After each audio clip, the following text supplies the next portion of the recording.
के बेटा हो, पीछे से हर जोता के बेटा हो।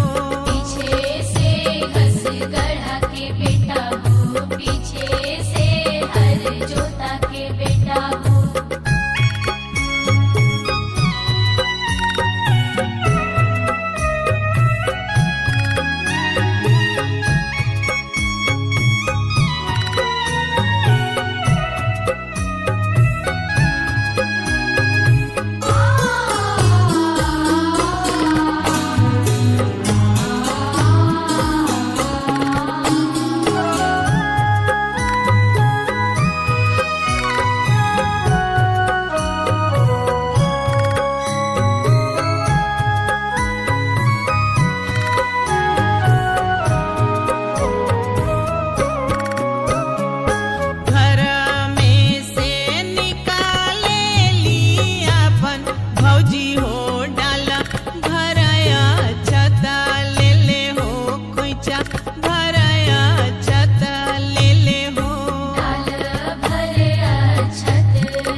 पीछे से वही गुंडा के बेटा हो, पीछे से घसी गाढ़ा के बेटा हो, पीछे से हर जोता के बेटा हो।